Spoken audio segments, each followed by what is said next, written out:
Thank you for listening to the Damage Report podcast, the show covering the true threats facing our country and what you can actually do about them.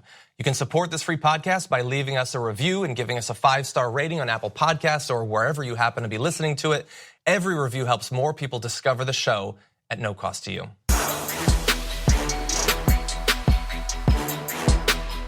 Welcome back to the Damage Report, everybody. I'm John Ederola. We've got a big show. 2 guests joining us by Skype. A little bit later on, we're going to be joined. We're going to be talking about the initiative by some, including funding from the restaurant industry, to overturn a DC voter initiative to allow tipped workers to actually make the effective minimum wage. We'll be talking about that. And also a little bit in terms of how you can prepare for things like hurricanes. In a time when there's all these disasters, what can you actually do to be ready? We'll be joined by a guest to talk about that. But obviously there's a huge amount of news of the day, as there always is. Ben Mankiewicz is in studio to break that down with us. John, it's good to be here. I came on this show when it was on an hour earlier with another host, and I'm glad to see they made a change, and I think you'll do great. I think in the new time slot. It didn't seem like that guy. I don't know. He didn't. It's not so much that he didn't know what was going on, but that's sort of what it is. He didn't know what was going on. Well, it was so sometimes you can not know, but charisma can carry you through. That's right. He had neither. But that's right. No, that's right. And you can't really not, and no name. Anyway, good luck. Doesn't come from anywhere. Pleased to see you got this. Thank you. Okay, we are the worst. Okay, so look, there's lots to talk about. We're going to be talking about the latest on Brett Kavanaugh, the continuing developing scandal around his alleged sexual assault back in the 80s. We're going to take a bit of a wider look at the Supreme Court, with some people talking about a way that it could be reformulated to bring it perhaps more in line with the way politics operates in the modern era. And then Donald Trump is getting more involved with the actual running of the Mueller investigation than he perhaps ever has. We'll be talking about thank God, he's finally taken the reins on that one. We'll be breaking that down as well. But first, Kavanaugh. So perhaps the most important part of what's developed since our show yesterday is that we might actually have an open hearing testimony from both Brett Kavanaugh about the allegations and also from Christine Blasey Ford, who is making the allegations. Both Kavanaugh and the woman who accused him will apparently be testifying before the Senate Judiciary Committee next Monday. That was the news as of last night. As of this morning, Chuck Grassley is saying that there is the possibility that Christine Blasey Ford might back out or hasn't yet accepted it, even though it seemed pretty clear that she had before. Yeah, this was new news from Grassley saying that it's not, she hasn't confirmed. And look, if she doesn't do it, there's any number of different reasons that might be. We know from the beginning that she did not want to be an out front part of this. She brought forward the allegations. She didn't want her name to be out there. And if the reason is that she had this crazy idea that she would be attacked, and it turned out that's exactly what happened. She has been smeared in every way a person could be smeared. Many of the Fox hosts, their whole focus is on who's paying her to do this. There's no allegations of that. There's no evidence that she's being paid. She has a professorship. She stands to lose so much by coming out about this, but they continually present the accuser as someone who is attempting to gain fame or fortune. Are there examples of that? Yeah, Tammy Lauren said that, that's not her name. It's close enough. What is her name? Tommy Lauren. She said Lauren. Tommy Lauren. Tommy Lauren said that, she was like, oh, she comes out of the last second opportunity, and like, what's the opportunity? What opportunity is this to, I tell you what I'm going to do. I'm going to throw my name into the ringer. I'm going to have half the country chew me up. I'm going to and accuse me of attempting at the last minute to undermine the reputation of this great and noble man. I'm going to have people call me the worst names you can call a woman in the world. And everyone's going to throw my name in the headlines and talk about how awful and terrible I am. And the upside of this is really nothing. Nothing at all. Specific to her at the very least. She has a good job, a good life, right? So none of that makes any sense. The only thing that makes sense is she thought this was important. It doesn't make what she said true, right? Maybe she's misremembering it. Maybe she was drunk too. All things that are worth asking her about in an open setting. But nobody does this because they think it's some great winning advantage, which will help them. That is just that's inconceivable, and that's really the most common attack on her. And the thing is, look, yes, she might be looking back to historical precedent and think, well, everything went so splendidly for Anita Hill, I wants me some of that. Right. Maybe. But not everybody gets to be Anita. Obviously, it's ridiculous. Here's what I want you to do. Hopefully you've been doing this already, but if not, feel free to do it through the rest of this week as more and more of these attacks come out. When a new piece of news comes out about Christine Blasey Ford, I want you to process it and then immediately ask the question, does this have anything to do with whether or not she was sexually assaulted in the 80s? I think that's a great experiment. In fact, I'm going to give you an example of that right now. So Laura Ingraham, journalist Laura Ingraham tweeted, accuser Christine Ford's parents were defendants in a 1996 foreclosure case presided over by Kavanaugh's mother. Well, first of all, before we actually get to the truth of that, okay, second thought, does this have anything to do with whether she was actually sexually assaulted in the 80s? No, it has nothing to do with it. It's a really weird thing to bring up. And it turns out that it's not actually true, as CNN's John King eventually covered on Inside Politics. The case was dismissed before the judge had to ever rule on it, and the property is still in the family's name. So if this is supposed to be the motivation for her to 2 decades later attempt to take down that judge's son, it seems a little bit odd to have a vendetta when nothing bad happened to your family. That's not usually, you know more about these classic plots in movies. That's not usually how a revenge plot starts. The only thing that's relevant here, I mean, of course, it's true that this is how she remembers it. The only thing is there are 2 issues, I think, just 2 issues. How well does she remember it? How well can we trust her memory? That's a totally reasonable thing to ask. And if it is true, is that enough to disqualify Judge Kavanaugh from the Supreme Court? Yeah. Or if enough of it is believed to be true, if she's credible enough. She told people at the time. She's told people since then. She talked about it in 2012? She talked about it in 2017 when a friend of hers came out with a Me Too story about being attacked in high school, and then she sent her a letter saying, you know what, this rang true to me, the same thing happened to me. Yeah. So, you know, I mean, it seems obviously that this is her memory of it, and so she should be heard. Yeah. It's obvious. Yeah, now you might also hear going around, if you follow the wrong people on Twitter, we talked yesterday about the fact that she apparently donated like $5 or $10 to the DCCC, I think, and to Friends of Bernie, I think she gave $30. That's all true. Who gives $30 to Bernie? It's probably 27. It's probably 27. Yeah, right. But follow-up question, does that have anything to do with whether she was sexually assaulted or not in the 80s? No. No, but it's... Also, but did you know that she signed on to a letter where she was mad at Donald Trump for his border policy? Yeah, right. So, and does that have anything to do with whether she was sexually assaulted or not in the 80s? Well, what is relevant is that this is, of course, why people don't come forward, because then every little activity. I mean, of course, she's a what kind of professor is she? I'm not actually sure. My gut says psychology, but I'm not sure. So she's a person of some repute, and she is distinguished and educated, and people who are distinguished and educated, I mean, many people, but it is not a surprise that she would be. We need to talk about a relatively new show called the Republic, or UNFTR. As a Young Turks fan, you already know that the government, the media, and corporations are constantly peddling lies that serve the interests of the rich and powerful. But now there's a podcast dedicated to unraveling those lies, debunking the conventional wisdom. In each episode of the Republic, or UNFTR, the host delves into a different historical episode or topic that's generally misunderstood or purposely obfuscated by the so-called powers that be, featuring in-depth research, razor-sharp commentary, and just the right amount of vulgarity. The UNFTR podcast takes a sledgehammer to what you thought you knew about some of the nation's most sacred historical cows. But don't just take my word for it. The New York Times described UNFTR as consistently compelling and educational, aiming to challenge conventional wisdom and upend the historical narratives that were taught in school. For as the great philosopher Yoda once put it, you must unlearn what you have learned. And that's true whether you're in Jedi training or you're uprooting and exposing all the propaganda and disinformation you've been fed over the course of your lifetime. So search for UNFTR in your podcast app today and get ready to get informed, angered, and entertained all at the same time.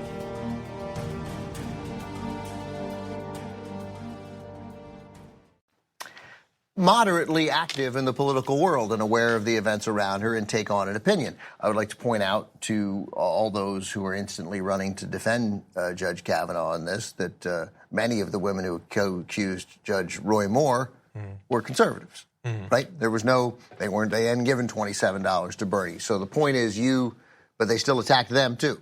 Yeah. So you find anything, as opposed to just saying, oh, this is disappointing news about a guy I liked. And if we can't get him through when all you need is 50 votes in the United States Senate, then maybe he shouldn't be the nominee. But you'll probably get it anyway.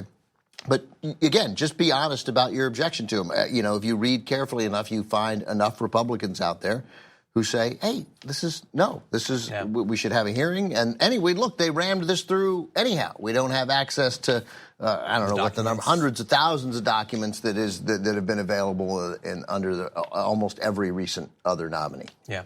Yeah. And so look, someone's previous political activity, unless it's being involved in other conspiracies, doesn't have anything to do with this. But if you, sorry, John, but it just occurred to me, if you were gonna, so their recent activities. So if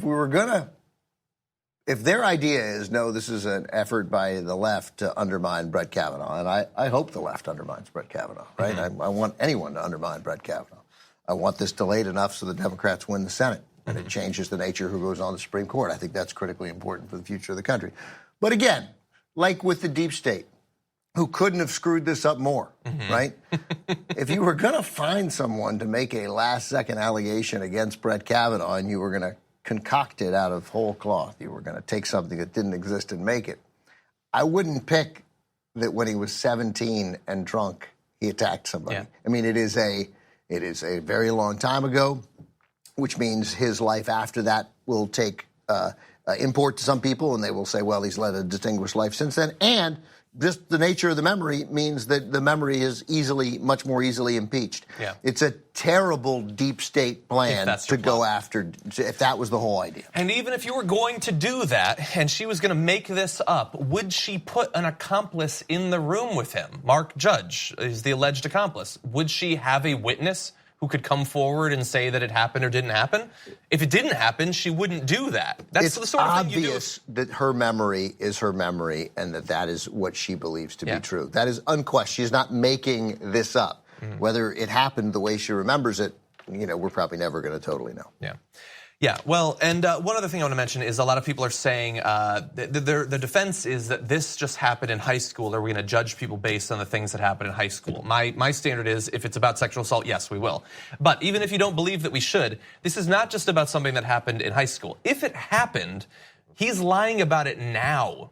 He wasn't lying about it when he was a kid. He's a full-grown adult lying about a sexual assault. So this is no longer about behavior that just took place in high school. This is behavior that took place up to and including the time I'm spending saying this sentence. So let's dispense with that talking point as well. If we judged only what we did in high school as to how we see people now in their 30s, 40s, or 50s, I would be doing infinitely better in life. Really? I crushed it in high school. I was awesome. I was popular. I was hilarious. Everything I did was fantastic in high school. It's been a steady 33-year decline since high school. Your hair is still pretty good. Yeah, fair point. Yeah, no, I was not good in high school, by the way. I was a waste of potential, is how it was usually termed to my parents in conversations I could overhear. And many people will agree that that has continued until now. One other comment, by the way, in terms of judging someone based on something that happened in high school, the New York Times' Barry Weiss says, aside from this one moment, his reputation is pretty great, which is an amazing thing that you can, of course, do other examples with. Like, OJ, other than the one time. But anyway, she's getting paid a lot. She's reputable, works for the New York Times. I'm just some schmo on YouTube TV. Anyway, we do have to take a quick break, but when we come back, more on potentially the future of the Supreme Court, both with Kavanaugh and in a wider sense after this. I think we're all aware that in the vast majority of the country, people who make tips as a significant portion of their income, bartenders, servers, things like that, are paid in general an hourly wage that's far lower than other people, below the actual minimum wage. So DC took it upon themselves to pass a law to actually change that, but that itself might not last. And joining us now on the Damage Report is Mike Tanglis, senior researcher for Public Citizens Congress Watch, to break down this challenge to that law. Welcome to the show. Thanks for having me. I'm glad to have you here. So you've been doing a lot of work around this Initiative 77, this ongoing battle. Can you break down how that's actually playing out? So in June of this year, the voters in D.C. passed a ballot measure, Initiative 77, that will eventually abolish the lower tipped minimum wage for tipped workers. So as it stands right now, regular workers, for the minimum wage is $13.25 an hour, but for tipped workers, it's $3.89. And so over an 8-year period, what will happen is the tipped minimum wage will gradually increase until it hits $15 by 2026. And at that point, the regular minimum wage will also be $15 and therefore abolishing the tip minimum wage. Now, what happened was when this first got on the ballot, the restaurant industry mobilized very aggressively to try to stop this from passing. They started a few different committees that raised hundreds of thousands of dollars to sort of cover the district with signs, misleading the public really about what the initiative would do. And regardless of all that, it actually passed. It passed with 56% of the vote. More than 44,000 voters in the district approved it. And what was interesting about that was immediately, as in the first night, the night that it passed, there was already talk of repeal. The restaurant industry was lobbying council members. Council members were already implying essentially that they were going to repeal it. And it looks like now, after 7 council members introduced a bill for a full repeal, that they actually will repeal it fairly soon. And what we did was we took a look at the campaign contributions that these entities and restaurant owners who are opposed to the initiative, how much money they had given to these politicians over their past 2 elections.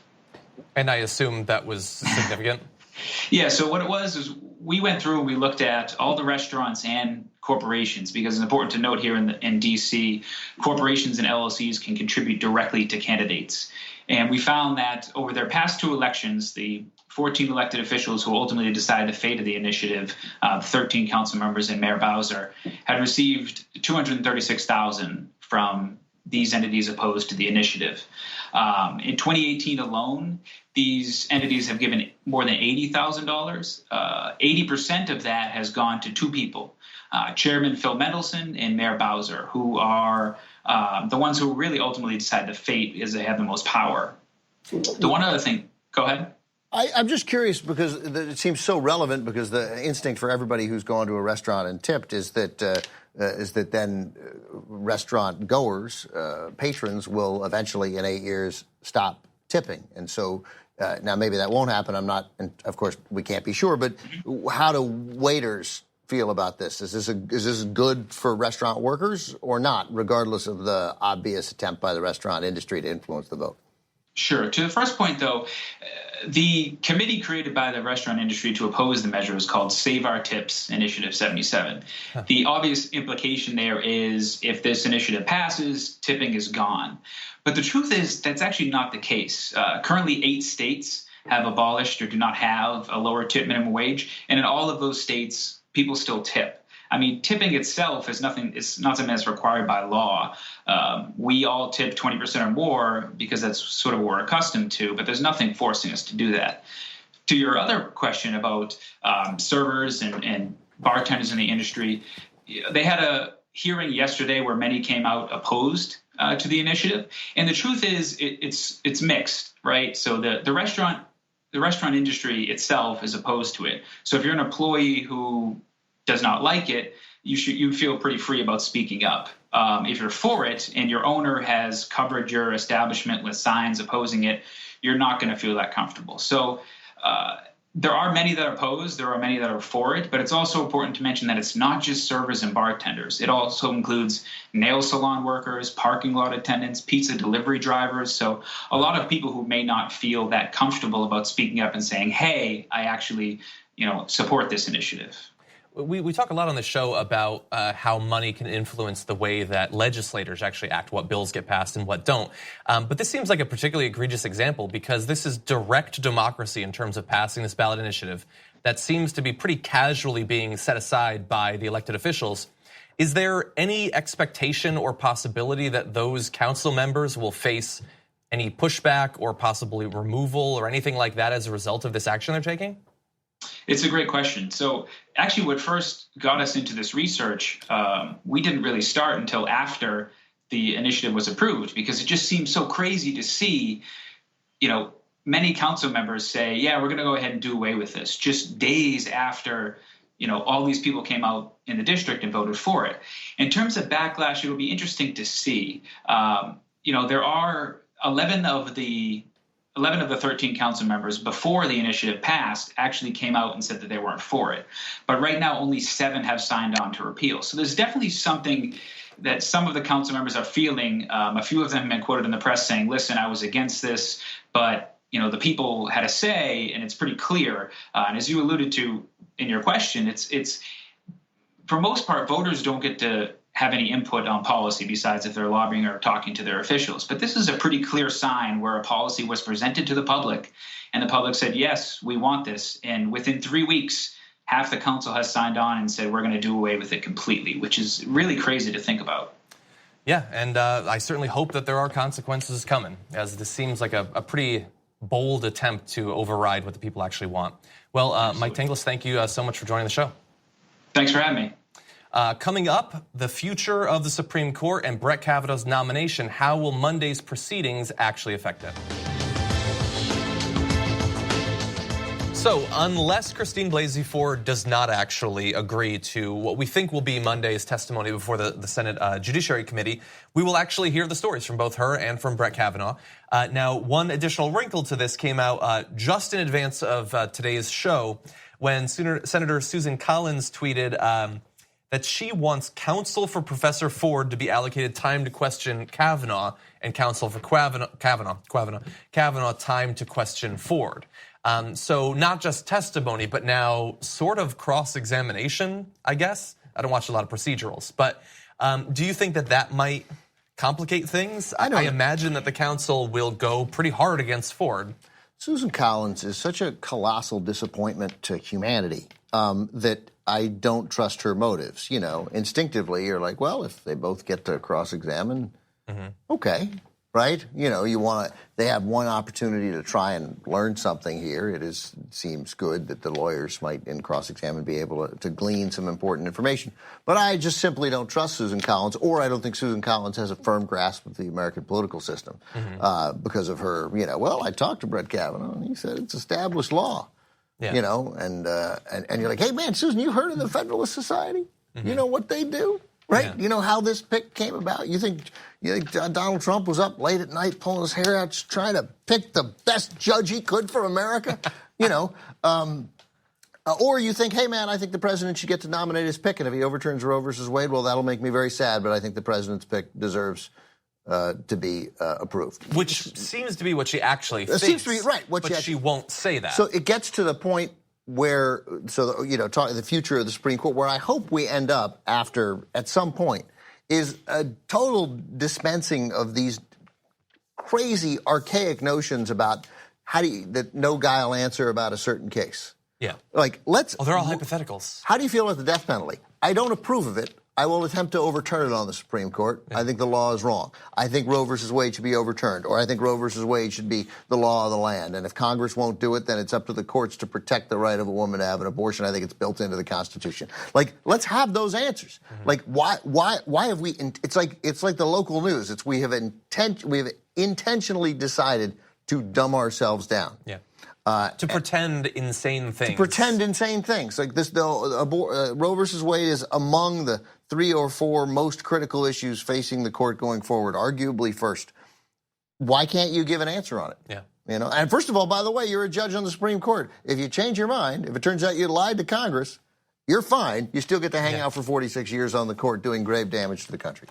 So much of American politics is just a game of pretend. That's right, and we this pretend everyone is acting in bad faith. Almost everyone. And all it would take is a significant band of United States senators to say, if you don't tell me how you're going to vote on these issues, I'm not going to confirm you. Yeah. I mean, it's not like the senators. The reality caucus. Right, the reality caucus. Be real. Yeah, how you feel about Roe versus Wade? Okay, well, that's an outrage. You won't give me an answer. I'm voting no. I'm telling you right now, because I believe you're going to overturn it. Yeah, I'm not going to play Russian roulette with the Supreme Court. Right, yeah. How about that? And she obviously is okay with Roe v. Wade being overturned, even though she has stated any number of times that she isn't. Susan Collins, I'm saying, and so that should be acknowledged too. So look, I want to open it up just a little bit. because I saw it was a combination of two things. The last episode of John Oliver and an editorial in the New York Times about this. And by the way, John Oliver, God, he just won the Emmy. That show is just amazing. And by the way, Dan of the Control Room, very funny too. Oh no, you're right there. It's very funny as well. But anyway, he did something about the Supreme Court and how, I mean, we were just sort of talking about this, how bizarre and anachronistic the process of selecting Supreme Court justices is, that it's a real crapshoot. If they'll die during your term or retire, then you get 0 or 1 or possibly 9. They have to pretend not to have ever thought about anything political in their entire life, and then you just ram it through. It's a very bizarre political way of doing this, and then they end up with lifetime appointments, which apparently no other high court in any country in the world actually has lifetime appointments for reasons that seem pretty clear when you actually think about it. So people are starting to talk about the possibility of changing that process. And one thing that in both this editorial and John Oliver brought up is a possibility of having something like 18-year staggered terms on the court, where every 4-year presidential term would have 2 nominations to the Supreme Court, so that you would no longer have one person potentially gets all or nothing. Every president would have some ability to reshape the court, and it would more closely track with politics in a changing country. Clarence Thomas resigned. Donald Trump, under the threat of impeachment, perhaps indictment for many of those close to him. We've already seen potentially family members indicted. Might get 3 Supreme Court nominees in 2 years, 2.5 years. Barack Obama served 8 years, popularly elected with more votes than Trump each time, got 2. Sort of 3, but 2. Right, but no, of course, 2. By the way, a little bit of breaking news. Apparently, Christine Blasey Ford told CNN this morning, I'll be testifying publicly. So this is Jonathan Chait writing in the New York Magazine that this was a attempt by the Republicans to sort of bluff her out of it. Okay. Well, I'm glad that she's actually going through with it. So what do you think about this or a similar proposal? Should we rethink the Supreme Court? I unquestionably think we should rethink the Supreme Court. I don't know if that's right, but I mean, just like we should rethink the Electoral College. There are things that we did in 1789 that seem silly now. And to all those people, who've responded to me and to others that, no, it protects the small. It's not what's happening. It's not what that is about. There's some argument that we should rethink the United States Senate, right? We give tremendously undue power to very, very few people. And in this case, we've given it to the sort of the most rural and the whitest people in the country, who 70 Senate seats will, close, but by, I don't know if it's 2040, something like that 70% of the United States Senate will belong to 30% of the population. A number that I think is growing more unequal over time. That's right. Yeah, it's headed in that direction. Yeah. So maybe this is a good solution, but as long as you don't have to change the Constitution to do it, do you have to change the Constitution? I believe you have to change the Constitution to do it. Well, the great thing about the Electoral College is that you wouldn't necessarily have to change the Constitution. You just need 270 votes worth of states to sign on to the National Popular Vote Consortium. I think they're either at 172 or 181 right now. And I believe so far every one of those is a traditionally blue state, which perhaps is not shocking. I don't know. Maybe that's true. I don't know. Yeah, look at that. We've talked about it before. It might have changed since then. But one of the problems is that Pennsylvania, Ohio, Florida, Michigan, Wisconsin, none of those swing states that get all that ad money and all that attention. And even if you're less cynical and it's not the ad money, but it's just attention from candidates every 4 years, they have no interest in this because the election is sort of decided in those states, and they like that. Yeah. I'm sure that they do. It seems terrible. Right, but we're not electing a president of Wisconsin and Florida. Exactly. Right? We're also electing a president of Indiana, as of right and now, Texas, maybe we are. California and New York. That's right. Yeah. So it's a frustrating system, obviously. I find the Supreme Court, these ideas for reform of it very fascinating. I haven't yet heard strong counter proposals to this about why that might be a bad idea. None immediately leap to mind, but I do want to think about it a little bit more. These are the sorts of things that we should be willing to consider because it's a disaster right now. It will be for the rest of our life. It's never going to become less political. When it comes to the Electoral College, they were saying at the time, you're only talking about this because it just happened. Okay, well, it's been like 2 years. We're almost exactly at the midway point. If we are ever not too close to an election, we're about at the point where we're least too close to an election. Is everybody on cable news talking about getting rid of the Electoral College? No, nobody's talking about it, of course. It's a stalling tactic, and we are being stalled. Okay, we are going to take a short break, though. But when we come back, Aton Edwards is going to join us. Hurricane season is here. Lots to prepare for. He'll give us some advice.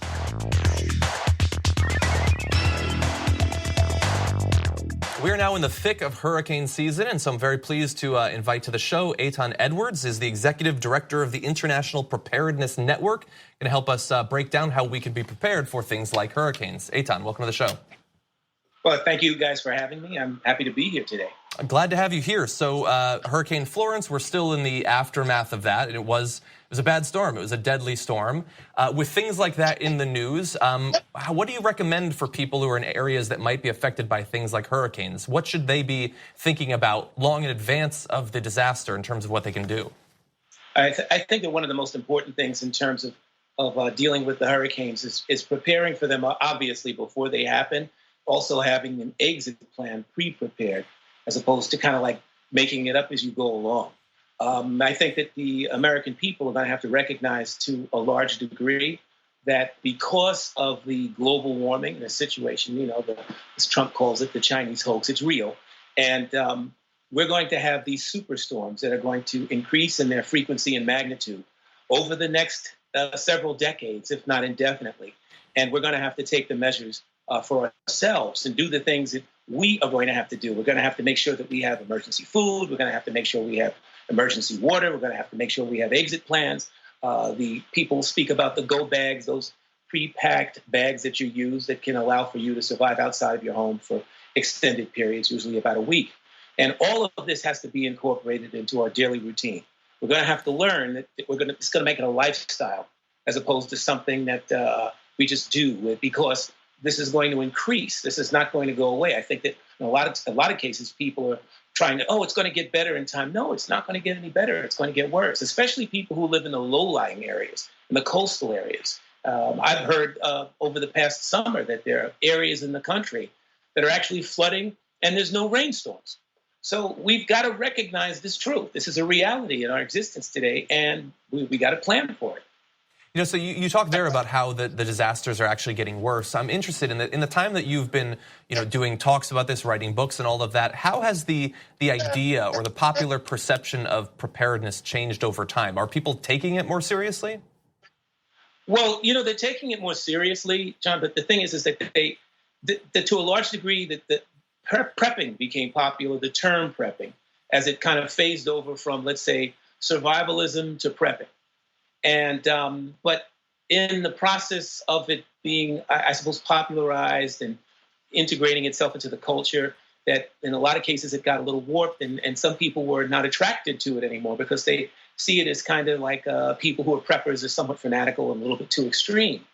But in reality, there's more people that embrace it now than they did, like, let's say, 10, 20 years ago. But one of the things that I've been working on over the years is to try to get this into the mainstream culture. And that is for everyone to consider prepping to be something that's a part of their life, a part of their lifestyle. Everybody that you've got car insurance, you've got insurance for your home, you go out in the rain, you need a raincoat. And prepping is that kind of a countermeasure to the things that we know are going to occur. So yes, people are responding to it more. As in terms of better, I think that a lot of people are not attracted to the so-called prepping aspect of it because they think that there's something connected to it that's a little bit extreme, but that's not the truth. The reality is we've got to do it. It's something that we have to do. What can I ask? What have you? I'm totally curious. Since what have you done to prepare? Well, I've done everything that in terms of, I've got the emergency food, emergency water, emergency escape plan, the materials and equipment that I need to mitigate it, respond to, and recover from a wide variety of disasters. And it's something that you do in periods of time. You take your time. You don't do it all at once. It can be a little expensive in that way. But what I've done is I've designed a program that is kind of a fast response to, let's say, the most frequent disasters that I encounter in my area. Like I'm in New York, and so I've got a kit and I've got plans that I've conformed and designed to respond to the kind of disasters that we have here in New York. And that would include the nor'easters, the snowstorms, occasional hurricanes, And unfortunately, even a terroristic incident like we saw in 9/11 back in 2001, and a few things that are going to occur in the future. I think things that I'm most worried and most concerned about the American population, and that is a pandemic. And I've also taken measures to prepare for that as well. So I think that this is one of the most important things, and I wanted to speaking to you guys about this and getting to your viewers, that we've got to start to prepare for these larger scale emergencies that the government is not going to be able to help us, as we saw in Puerto Rico, as we still see in Puerto Rico. And is there? Let me just interrupt. Is there an affordable way to do this for folks? I say again? Is there an affordable way to do this for people? Of course. It's all about, I always say that if you've got a will, that there's a way. There are ways to do this where if you can't afford to buy like some of the equipment that can be expensive, a lot of it can be even improvised. I teach classes on how people can make things from scratch, finding stuff in the trash that you can convert into drip water filters and gas masks and all sorts of things that they can do to kind of, let's say, offset the costs. It's just about whether you have the will to learn how to do it. But if you do, there's always a way to get it done. And that's what I want people to understand. But also to understand that this is something that's imperative, especially relative to things like hurricanes and also, again, not to belabor the point, but the pandemics, because we're due for one. They come every 100 years or so.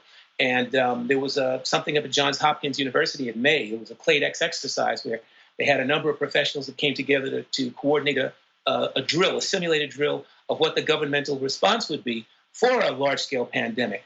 And I can tell you straight out that, generally speaking, we're not prepared as a nation to deal with these kinds of catastrophes.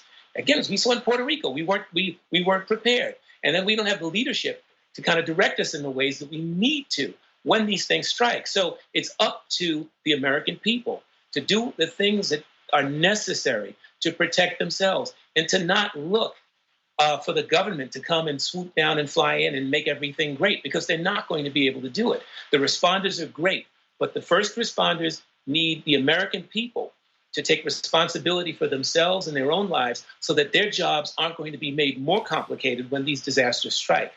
And believe me, they are going to come. Aton Edwards, Executive Director of the International Prepardness Network, obviously timely advice, and thank you for joining us. Thank you for having me. One last quick break. Donald Trump getting involved in the Mueller investigation in a whole new way. We'll break that down.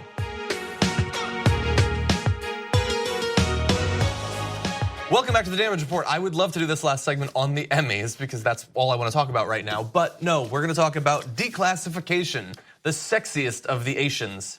Donald Trump is getting more involved in this Mueller investigation by releasing information, significant amounts of information having to do with the investigation that is, of course, ongoing.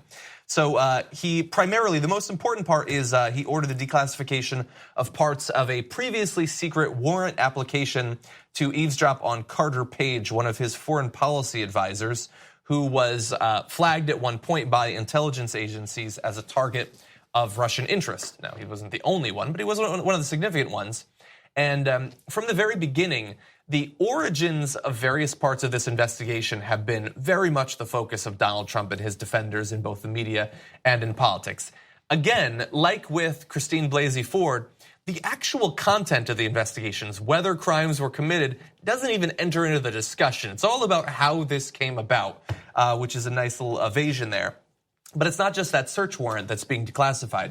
You also have FBI reports on interviews concerning Page, interviews with Justice Department official Bruce Orr, as well as all of the text messages concerning the Russia probe by Orr and James Comey and his deputy, Andrew McCabe. Now, I didn't see in this initial reporting Lisa Page and Strzok, but Donald Trump seemed to be implicating them as well in No, the tweets. selection of documents, reading from Slate here, Elliot Hannon's piece in Slate, the selection of documents includes unredacted text messages from former government officials Trump has pegged as mortal enemies, including FBI Director James Comey, Deputy Director Andrew McCabe, former FBI officials Peter Strzok and Lisa Page, as well as interviews with Justice Department official Bruce Orr. So there it is. So what do you think about this new move? I mean, it's a political move. The Trump's attempt to fight this is going to be political. It's going to be doubling down on the initial theory, but here attempting to, again, it is dishonest at its core in the name of openness of government, right? He is going to say that, look, this was an anti-Trump bias. Those 3 words are one hyphenated word. And is it 3 words? I don't know. 2.5 words. It's one catchphrase. Anti-Trump bias at the root of the investigation. At the very core of the investigation was this anti-Trump bias.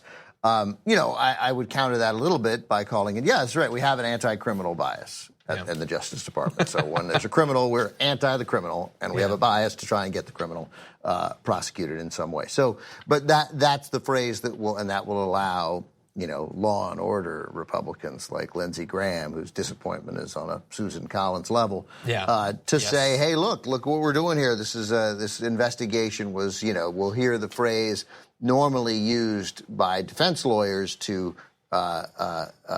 attempt to get their clients off on what we refer to as a technicality, but the fruit of the poison tree. That you can't. This evidence came from an initial illegal search, so everything that came from the illegal search is therefore poisoned. They will say that because there was this anti-Trump bias to begin with, it was unfair to begin with, that everything that emanates from that is therefore tainted with the same bias. Yeah, which doesn't make any sense to me whatsoever. Well, no, it doesn't make sense, but it doesn't matter. It doesn't need to make sense. It needs to have a political ring of truth and be able to hang your hat on it. And what he mostly needs to do politically is, of course, keep that core group of elected Republicans in the House and Senate strong. Right, the core defenders. You're saying he needs to keep the core defenders, and he needs to just not suffer breakage, because leakage. When a dam starts to burst, you don't. The fear is not, there's a tiny little crack in the dam. You can peg that. If 1, 2, 3 crack, then the dam opens. And as soon as someone who isn't Jeff Flake, Bob Corker, Susan Collins, or Ben Sasse criticizes the president in some way, and not that these people have been such. No, they're part of the resistance. That's what I hear, mainly from people not in the resistance. I can't even think to me. Let's use someone who might not be, who says occasional things to indicate that he's not a complete lunatic. I can't believe that this name should be banned as a United States senator. Senator John Kennedy from Louisiana. Okay.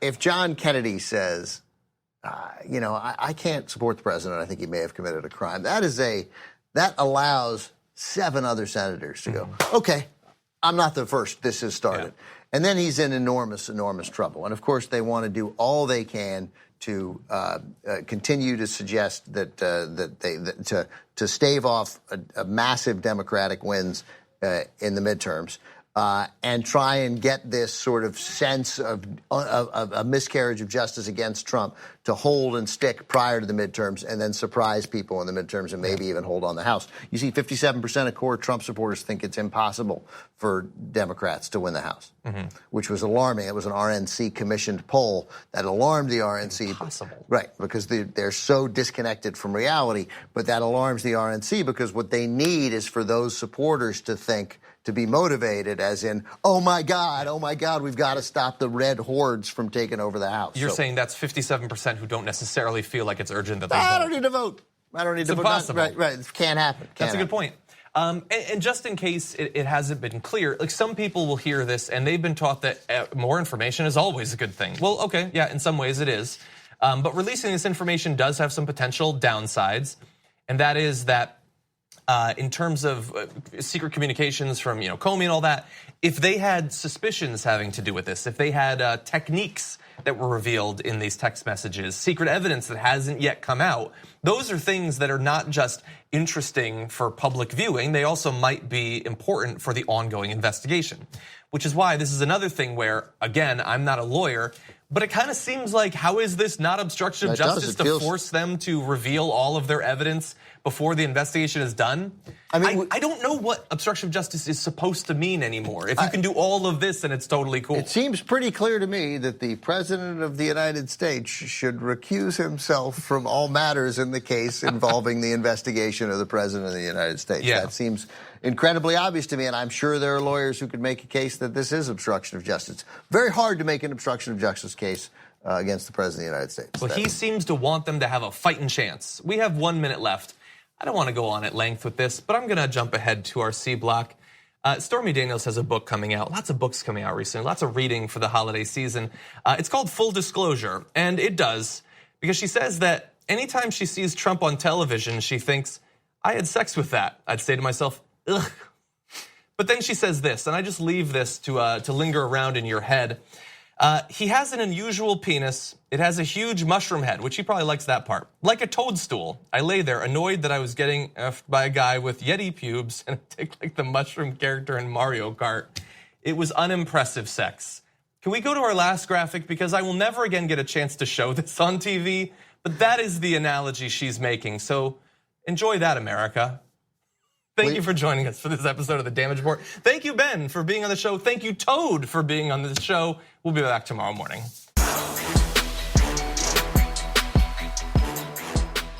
Thank you for listening to the Damage Report podcast, the show covering the true threats facing our country and what you can actually do about them. You can support this free podcast by leaving us a review and giving us a 5-star rating on Apple Podcasts or wherever you happen to be listening to it. Every review helps more people discover the show at no cost to you. Thanks for listening to the full episode of The Damage Report. Support our work, listen ad-free, access members-only bonus content, and more by subscribing to Apple Podcasts at apple.co/TYT. I'm your host, John Adarola. I'll see you soon.